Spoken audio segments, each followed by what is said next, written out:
ঠিক সেই মুহূর্তে যখন মামা সেই স্টকে নিজের সমস্ত সঞ্চয় একটি বাজে স্টকে বিনিয়োগ করতে যাচ্ছিলেন, তখনই ছোট বাচ্চাটি হঠাৎ উঠে বলল, আগে বাইরে গিয়ে আমাকে একটি আইসক্রিম এনে দাও। মামা তার ভাতিজাকে খুব ভালোবাসতেন, তাই যদিও তিনি চাটে ডুবেছিলেন তবুও না বলতে পারলেন না। যাওয়ার আগে বারবার বললেন কম্পিউটার ছিল না, কিন্তু মামা বাইরে যেতেই বাচ্চাটি সঙ্গে সঙ্গে কম্পিউটারের সামনে বসে দ্রুত কিছু ক্লিক করে সব টাকা এমন একটি স্টকে লাগিয়ে দিল যেটাতে কারো কোনো বিশ্বাস ছিল না। কিন্তু সে জানতো সে কি করছে, কারণ সেই কোম্পানিতে খুব বড় একটি ইনভেস্টমেন্ট আসতে চলেছিল এবং তার দাম মাত্র 30 মিনিটের মধ্যে আকাশ ছুঁয়ে যাচ্ছিল। আসলে সেই বাচ্চাটি একজন বিখ্যাত ওয়াল স্ট্রিট ইনভেস্টরের পুনর্জন্ম ছিল, যে কাজের চাপে মারা গিয়েছিল এবং এখন তার আত্মা এই বাচ্চার ভেতরে এসে গেছে। তার বাবা ধনী বাড়িতে বিয়ে করার জন্য তাকে এবং তার মাকে বাড়ি থেকে বের করে দিয়েছিল। তারপর তার মা নিজের ভাই অর্থাৎ মামার বাড়িতে থাকতে আসে। মামা যদিও ধনী ছিলেন না, কিন্তু মানুষ হিসাবে খুব ভালো ছিলেন। তখনই ট্রেড শেষ হতেই মামি ঘরে এসে বাচ্চাটিকে কম্পিউটারে দেখে রাগে ফেটে পড়লেন, কারণ স্ক্রিনে যে সংখ্যাগুলো ছিল সেটাই তাদের পুরো জীবনের সঞ্চয় ছিল। একটি ছোট ভুলেই সবকিছু শেষ হয়ে যেতে পারত।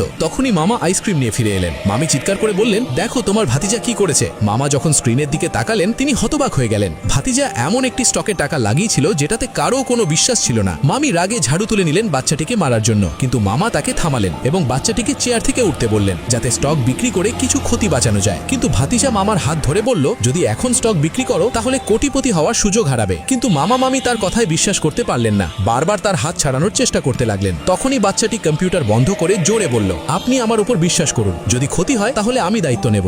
মামি আরো রেগে গেলেন, বললেন এই বাচ্চা কিভাবে ক্ষতিপূরণ করবে। মামা কম্পিউটার চালু করলেন, স্টক বিক্রি করতে যাচ্ছিলেন, তখনই স্ক্রিন দেখে অবাক হয়ে গেলেন। এখন শুধু টাকা উধাও নয়, বরং লক্ষ লক্ষ টাকার ঋণও দেখাচ্ছিল, কারণ বাচ্চাটি 50 গুণ লিভারেজে ট্রেড করেছিল। মামি প্রায় অজ্ঞান হয়ে যাচ্ছিলেন, কিন্তু বাচ্চাটি এখনো শান্ত ছিল। বলল, ভয় পাওয়ার দরকার নেই মামা মামি। মামা মামি ভেঙে পড়েছিলেন। তখনই বাচ্চাটির মা জিজ্ঞেস করলেন, লিভারেজ মানে কি। মামা বুঝিয়ে বললেন। তারপর তিনি স্ক্রিনের দিকে তাকালেন এবং হঠাৎ চিৎকার করে উঠলেন, আরে দেখো এখন তো প্রফিট দেখাচ্ছে। বোনের কথা শুনে মামার আবার আশা জাগলো, কিন্তু স্ক্রিনে শুধু সবুজ সংখ্যা দেখে তিনি আবার হতাশ হয়ে গেলেন। মামি তো পুরোপুরি ভেঙে পড়েছিলেন, বললেন এই বাচ্চাটিকে বাড়িতে এনে বড় ভুল করেছে। মামা স্টক বিক্রি করে বেরিয়ে আসতে চাইছিলেন, কিন্তু বাচ্চাটি বলল এখনো সঠিক সময় আসেনি এবং সে আবার মামিকে নিজের শক্তিতে থামিয়ে দিল। তখনই যখন পরিবেশ পুরোপুরি উত্তেজনাপূর্ণ ছিল, স্টক হঠাৎ করে উপরে লাফাতে শুরু করলো।